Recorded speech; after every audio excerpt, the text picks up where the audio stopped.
Welcome to the Travel Plus Loyalty Podcast. We are again ready with our Monday morning update. Well, a lot of panic, I would say, because it was the unknown. People didn't know actually what was going on. IATA had no clue. No one had any answers, right? You asked everyone, and what are the guidelines? Yeah, so everyone pretty much created their own guidelines.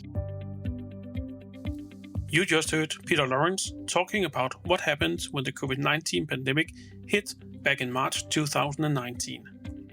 Peter Lawrance is our guest today in a talk on Inflight services and products. You may know Peter Lawrance from his time in SAS, where he was the head chef and manager for meal planning, onboard products and services. But he has also worked with British Airways and Etihad. During his time in SAS, he did introduce products like Mikkeller beer from Denmark, Harahon gin from Norway, Magmyra whiskey from Sweden, and Appelmost from the Rinky farm. Also, on the food side, things changed, and one of the most popular starters currently, Løgrom, was introduced to the new Nordic concept by Peter Lawrance and his team.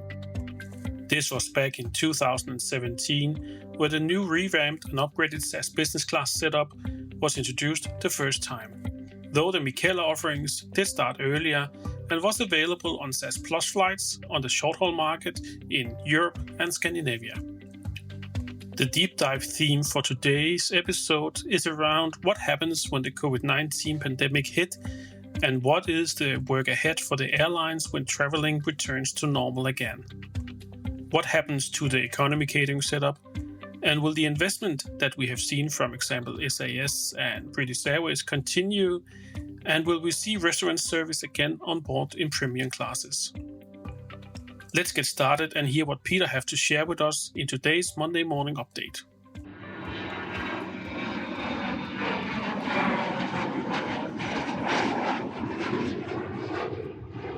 Welcome to Peter Lawrance and our talk today about catering and service within the airline industry. Peter, welcome to the Travel Plus Loyalty Podcast. And can you please introduce yourself a little to our audience?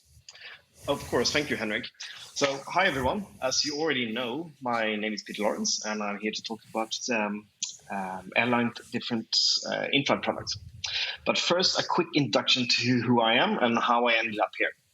I'm nowadays doing consultancy, mainly for airlines focusing on guest experience and product development.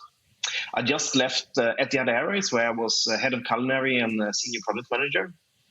And as head of Etihad's 5-star culinary team, I had global responsibility for all in-flight and lounge products development for the complete route network EY worldwide.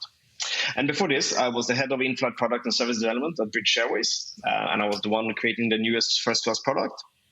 And before that, I was with Scandinavian Airlines and Lufthansa Group for many years. But my background comes from restaurants, and being a chef since being a teenager, worked at a few different Michelin star restaurants before the age of 18. And I wrote my first cookbook at 22. So that's me. That's good, Peter. Can you please touch a little bit, because typically we know you from or we know each other from Scandinavian Airlines. What are some of the things that you have been doing there? Is it can you disclose a little bit about that? I mean, of course, Henrik. I mean, I joined SAS first time. When was that? 2008, I think it was. I was probably one of the youngest F&B managers you would find out there when I was 27, traveling the world for doing the intercont routes. I came back to SAS in 2013 at the same time as the whole new concept on short haul was introduced, when business class was removed back in the day, right? And when all of the sales on board was introduced. So I joined back then, and then I was responsible for implementing the culinary side on the new business class that was introduced a few years later than that. And then I was responsible for the culinary side on the new Nordic launch that was done the year after that. And this includes,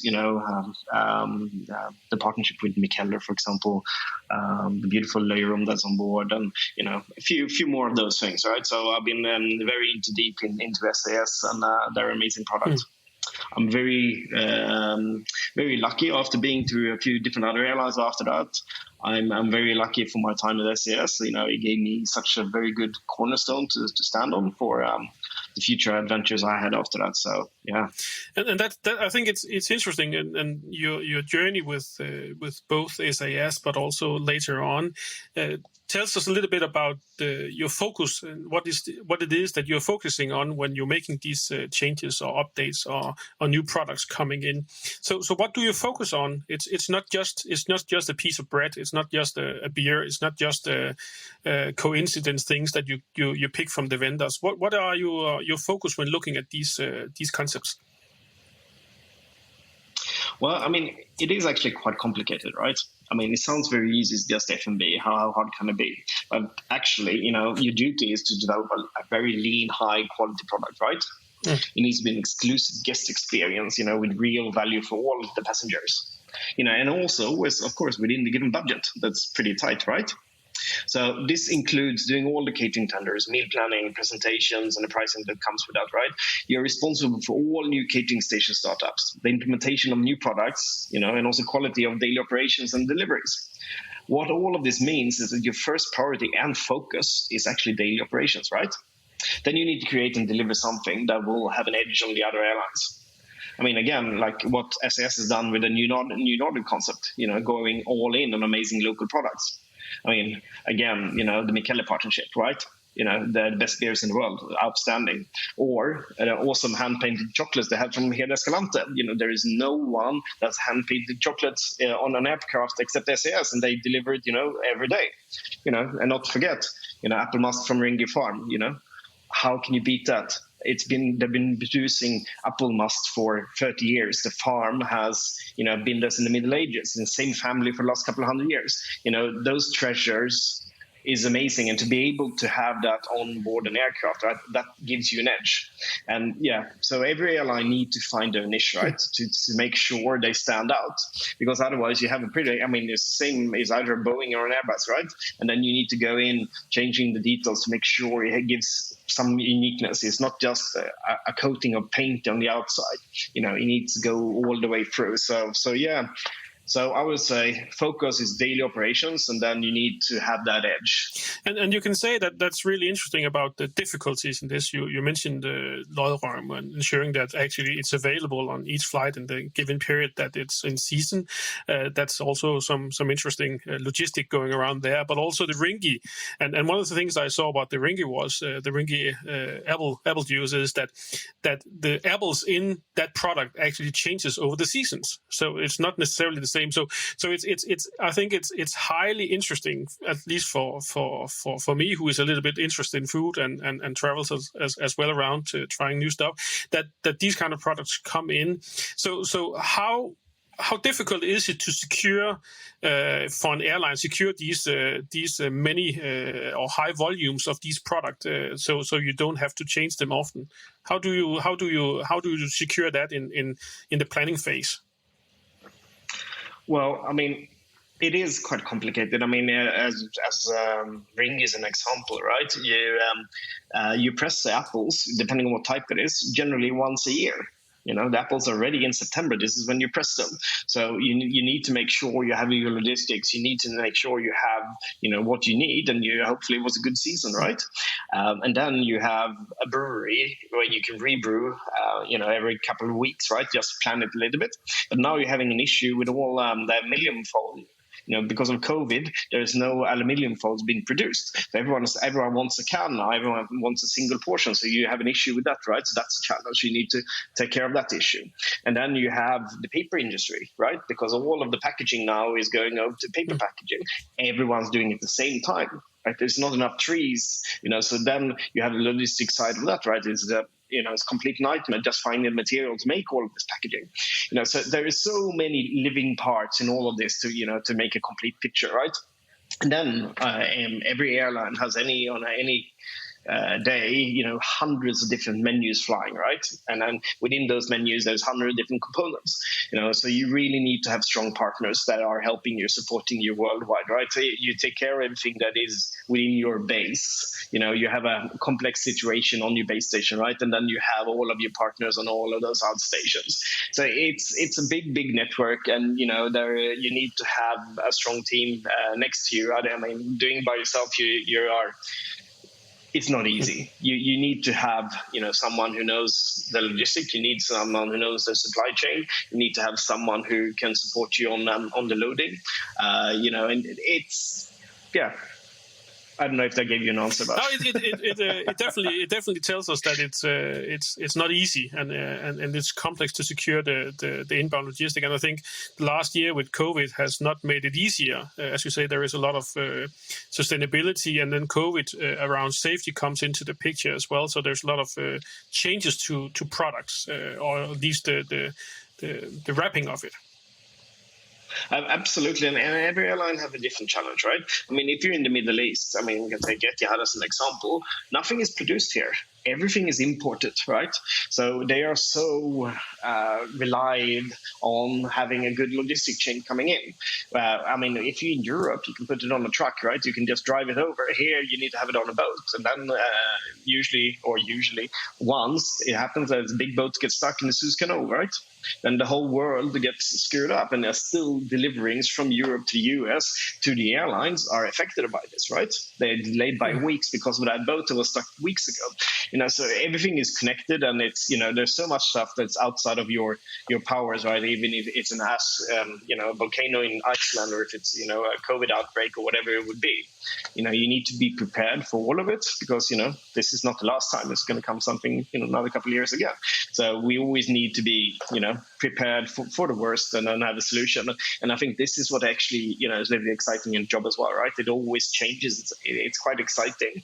I mean, my job in Etihad, what I was hired for and what I actually did a few months later, it's very different, right?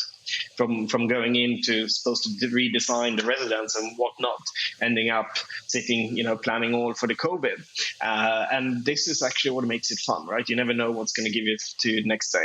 No, and I think that tells a lot about the experience coming into it. So that leads us to the next part about how do you actually work here? How do you actually create these things? How do you come up with the different concepts, finding producers, vendors, chefs to work with, and so forth?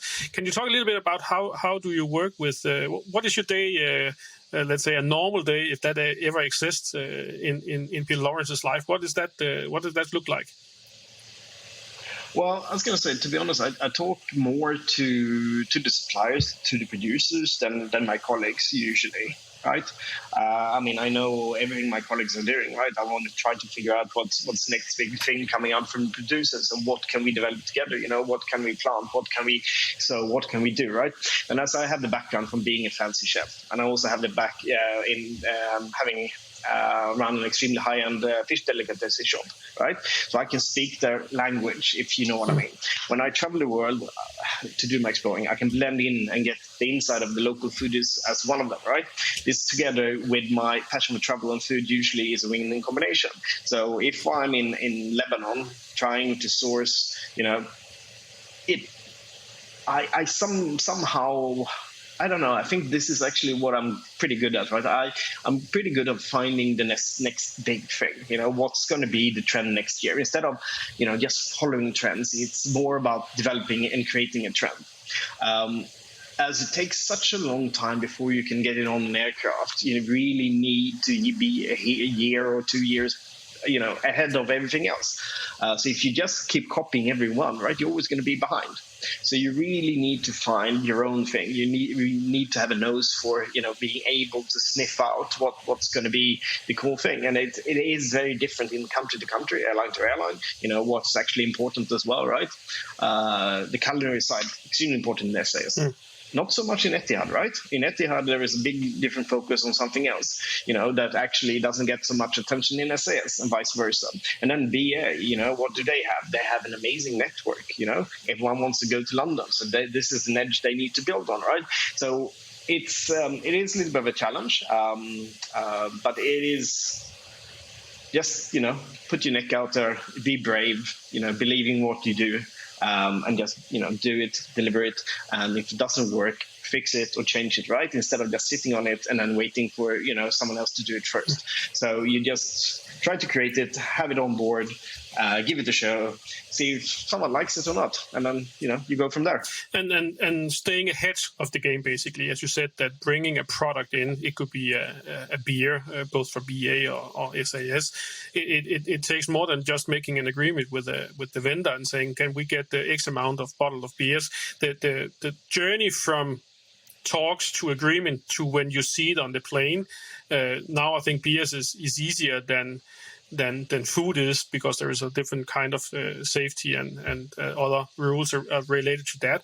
But bringing these things in, you say that takes 1 to 2 years from idea to start talking until we see it on the plane. So that's basically what you focus on, and when you travel the world is to find out what is the next thing that we should see on an airplane in 1 to 2 years from now. Absolutely, but there are so many different parts of it, right? So it's not only just selecting product, right? It's or having it produced. It also needs to be brought. If it's something that is a game changer, right? It needs to be brought into your brand department, your marketing department, and actually put into their timelines as well, right? So it's not only your own. So it needs to be matched with all the other parts of the airline, So because maybe they are focusing on a different kind of launch, and then you really want to launch this, and actually it falls flat because you didn't get the same support as you needed, right?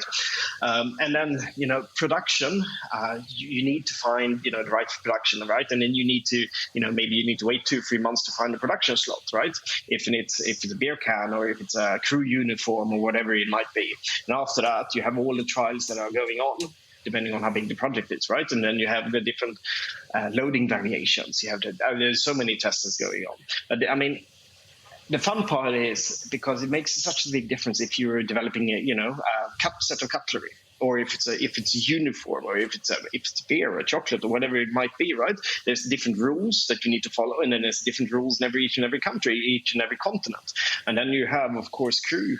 The service standards, the whole if you don't have crew with you, there's no point doing any of this, right? You can do an amazing product, but if crew is not going to deliver it correctly, what's the point, right?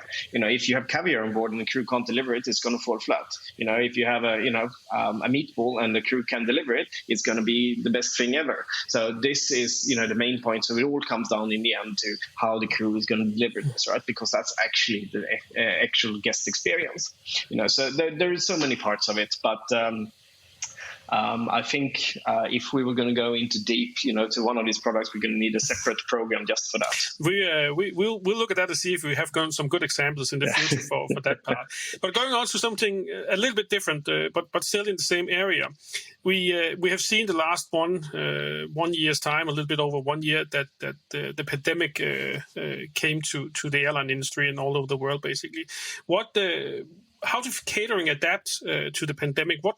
We saw that immediately when the pandemic started, then you basically didn't get any food on board, or you get a plastic bag or something very, very simple, and then it slowly restarted, basically. And we saw just recently that Turkish Airlines is now bringing back their onboard shifts and having almost a pre-COVID service back again. But can you put some word on what you in your experience and what you have seen over the last year? What happened to the catering and service setup? Well, a lot of panic, I would say, because it was the unknown. People didn't know actually what was going on. IATA had no clue. No one had any answers, right? You asked everyone, and what are the guidelines? Yeah, so everyone pretty much created their own guidelines, because in the beginning, when this started in March last year, no one knew what to do, and everyone's trying to seek answers for each other, right? I spoke to my counterparts in different airlines and different producers and suppliers and so on, tried to figure out, what are we supposed to do? And then in the end, I can only talk for Etihad, right? And then what I can see is that actually we didn't need to change that much. right? It was mainly the process before boarding. That was the main focus here, actually, to get the control in the airport. A little bit. I mean, what was going on outside the aircraft was a bigger issue than actually what was going on board. At the same time, we keep getting from right to left different requirements from other countries, right? There was one country, I'm not going to say which, that demanded the crew to wear diapers, right? Because they didn't want the crew to use the same guest room or toilet on board as the passengers, right? I mean, I said, yeah, but they can skip the diapers. We can just block off a toilet just for crew, right? And yeah, you can do that, right? But then you have another country say, you're not allowed to serve any warm beverages. Okay, why not? What does that have to do anything with COVID? No, you just that's the rule for the country, right? So it's keep coming stuff like this from left and right. Everything needed to be pre-packed and so on, which I think is fine. Having lids on everything and all of that. And I think mainly this is to get the passenger to feel safe and secure, right? It was all about, when they're coming on board, to have that sense of well-being. Someone is taking care of you, right? And that's why we introduced these wellness ambassadors, right? And their main function here was to make sure you had the sense of well-being. When you get on board, you feel safe. We can tell you all the ins and outs about what's going on in the background, right? But at the same time, you just need them to feel safe, even though actually you're safe on an aircraft and you were out in the terminal or in the parking lot or wherever else, right? So I think this is one thing. And then you could see quite a lot of airlines took the opportunity to go all the way in and save money here, right? That's my opinion when looking from the outside. A lot of people use this as an excuse to take stuff off. And at the same time, they didn't actually have the backbone in the background to be able to produce all of this, because it's not only on the airline, it's all the caterers, it's all the suppliers, it's all of these leads. So sometimes, there is full-on issues that take a few products off and then make it smooth, whatever we have left, which I think is fair enough.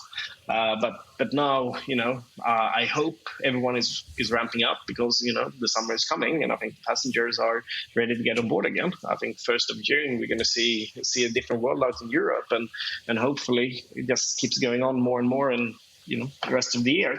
But I mean, 2020 gave us a challenge within the airline journalism, right?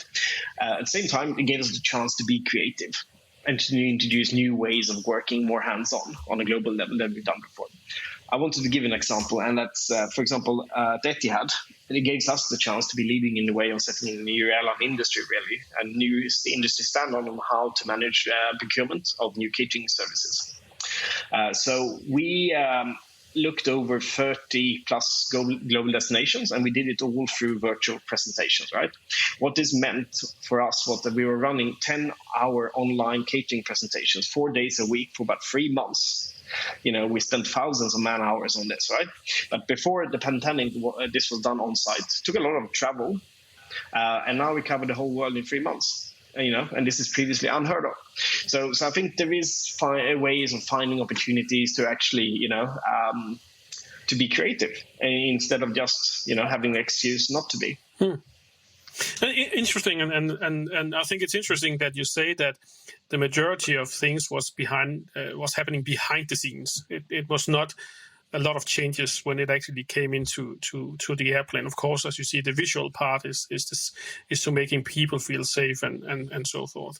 And I think the airline has been good at trying to state the safety on board and things with the HEPA filters and all these kind of things. And I would also say, if I have to choose between a public metro train in rush hour compared to an airplane, I will definitely go for the airplane.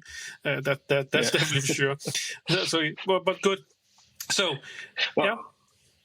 What I mean by hands-on as well is because, all the offices were shut down as everywhere else.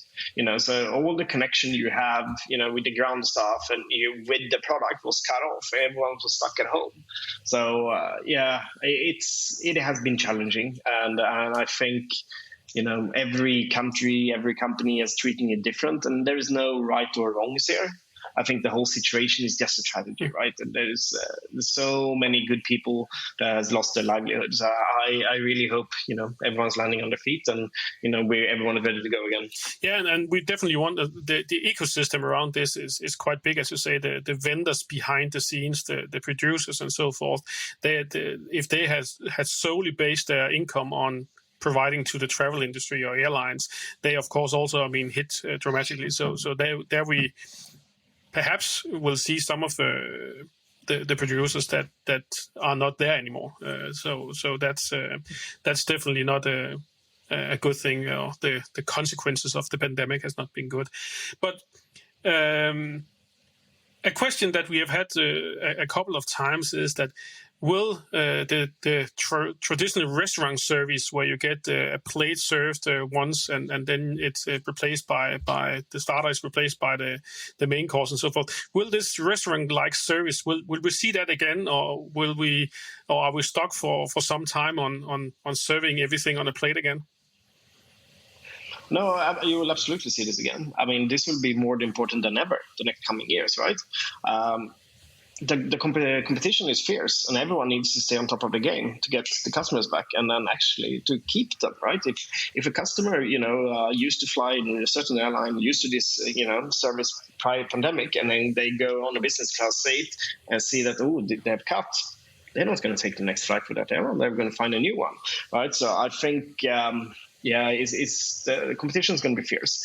Economy is economy. It's a different story, right? But in business and first, whoever is actually going to keep first, you will see a strong competition.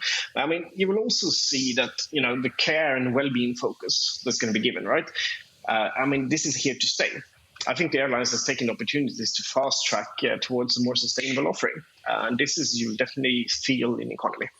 Yeah, and I think it's if the prices are still continuing being as low as we saw in 2019, which I definitely would see on some major routes, for example, between Europe and US and so forth, that the competition and capacity is still too high for the demand, then they need to, of course, balance the cost on things like economy and so forth. So I think that is for sure something we'll continue to see on that part. So, with the current trend that it comes to catering in both the premium classes, but also in economy, what are the main things that you will see when this service restarts over the next year or two? What is the first thing that we will see? Again, just what we just talked about. It's the feeling of well-being and having a sustainable offering. I think that's what we're going to see. We're not talking about removing plastic or going local, right? It needs to come from a truly sustainable source. Everyone now has seen what's this sea conspiracy thing on Netflix, right? I think some parts of the world we are ahead, and I think we are lucky to come from Scandinavia. We're a little bit ahead here, right, with our marking and classification, especially on the fishing side of it. When I first came down here to the Middle East, I started talking about I don't want to have fish from pirate ships. Everyone's just laughing at me, but this is actually the world we're living in, right? So I think going into a truly sustainable source, I think this is going to be the focus. And there's going to be a few easy tricks with the plastic. Yes, this is what you see. However, these airlines have so much plastic in the background. All those plastic containers and plastic bags are wrapping everything in it, right? Yes, they've taken away your cutlery, so now you have to eat with some crappy, wooden spoon instead, right? That you can't use. It's more of finding sustainable sources. If it's good plastic or if it's bad plastic, right? If it's actually, where does the wood come from? Does it come from a sustainable way of farming, right? I actually have taken down another forest to plant, these bamboo sticks, right? There is so many things. I think it's going to be more and more transparent. And I think if it's sustainable, it's at the same time is going to give a feeling of well-being, right? Because if you start feeling actually what you're doing here, you are a part of the solution, right? It's going to make you feel well. And then also having the security of, all the measures that now COVID has put in, I think they're here to stay as well. Hopefully, we don't need to do one of these COVID tests every other day, as I have to do every week when I'm traveling. It's just, it's getting quite expensive. Because the number of tests that both run from a public point of view, also in Denmark, but also the one that you do when you have to travel, both in and outbound and so forth. It's definitely it's definitely not easy on the budget. That's for sure. Well, and also here in Abu Dhabi, right? I'm paying 20 euros for a test and certificate. Back home in Gothenburg, I pay 150. But that's life. Yeah, that's life. And also, I just saw that British Airways actually mentioning that they are trialing out now only for their crew and flying employees. They are trialing out this 25-second test that is using cloud technology to verify the results and so forth. That is not necessarily getting cheaper, but it makes me much more convenient, I guess, in order for traveling. So the ease of traveling is definitely not easy, but with all the documents and all the paperwork that you have to register before traveling now. So it's not easier going on travel with, even if it's business or if you have 2 adults and 2 kids going to the airport for vacation. That's definitely, the preparation is bigger. So we have seen the pandemic have accelerated the removal of the very large airplanes. So the Airbus A380 and the Boeing 747, at least for the passenger part, they are rapidly reducing their place in the sky, basically. So it's mainly Emirates who's still having a large fleet that runs it, but a lot of other airlines, and lastly it was Malaysian Airlines who stated that they will also park their A380s. So bigger airplanes, does that have an impact on the way that we can cater on board? Are the galley sizes, are they dramatically different from a A350 or Dreamliner? You mentioned earlier that the crew is a very essential part of bringing a catering setup or service setup on board. Does the airplane size mean anything, or is it modern enough with the A350 and Dreamliners that we see? I was going to say it's definitely modern enough with the 350s and the Dreamliners, right? I mean, if you look at some of the 380s, if you compare them, right, you have some of the Emirates high-density ones. What do they have? 580 seats. Then you have Korean with their 440 or whatever. They have the same amount of galleys. But it's all about the seats and the configurations of the seats, right? And then, yes, of course, you have someone who's been smart when planning the galley and someone hasn't. Etihad is famous for having, the most heaviest first class in the world. This is amazing, but it's also the heaviest, right? Actually, their 380 is the most heaviest. But now they are parked. However, then you have BA. They are putting, 110 business class seats on the top floor of the 380. How the hell are you going to work with the galleys on that, right? So it's actually more about smart planning, I would say. And then you can definitely, if you use your space in the right way, you can definitely do a good service on a 350 and a 787 or what else. It's more of a challenge on the very, very small planes, right? When you don't have an oven, or a hot water boiler, right? You have to choose one of them when you do the galley. There is a more challenge when you get into the very tiny aircraft, right? But as soon as you have a proper long haul aircraft, this shouldn't be an issue. And we haven't basically mentioned that, but you mentioned smaller aircraft. So the A321 long range, that is a smaller single aisle aircraft that has a more heavy premium setup. If you see the one coming from JetBlue, for example, or SAS have received their first one. So in there, actually, it's going to be more of a challenge to provide the same service as a traditional A350. Yes. I would probably say so. It again depends on how many seats they squeeze in, right? And depending on how the flexible the crew is. And also here, you can't move really trolleys from the back galley to the front galley on an aircraft like that with just one single aisle. So it gives a challenge, of course. So the smaller there is, the more compact and smarter you need to be, or more creative you need to be. But I'm sure everyone who's going with this have thought about this, right? I haven't been lucky enough to work with any of the 321 long ranges as of yet, as the one that JetBlue and SAS is having. I think it is an amazing aircraft and gives amazing route opportunities. But you just need to maybe plan a little bit on a separate product. You can't believe that you take a product that you have in a massive 350 and just move it over without. If you do that, there will be compromises. You need to redesign it from bottom up. And I think there's a lot of airlines that are moving something, from the other to the other just to make it easy, but actually it makes it harder. So when you have something like that, my recommendation would be to, start from scratch and build the product to fit the airplane. So we have a challenge for you now, Peter. Now, until the next time we're going to talk together, then you need to try to work with someone who has these 321 long-range aircraft. So you will start working on that, so you get some experience on that part again. And that leads us actually to the very last question in our talk. So where do we meet Peter Lawrance in the sky? You mentioned a little bit earlier about consultancy work. So where do we see you? In the Northern Hemisphere, in Asia, all over the place?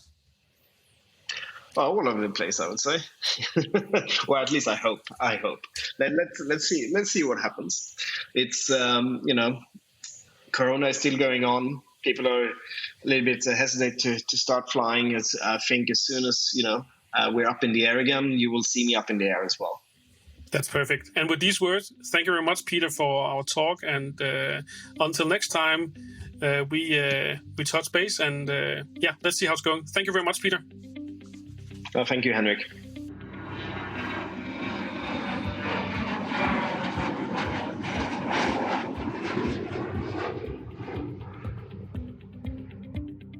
That marks the end of this episode of our Monday Morning Update. We thank Peter Lawrance for his talk and sharing of his experience. If you liked the episode, please give it a like and share it with your friends and colleagues. We from the Travel Plus Loyalty podcast team wish you a very good day, and if you do travel, then we wish you a safe travel.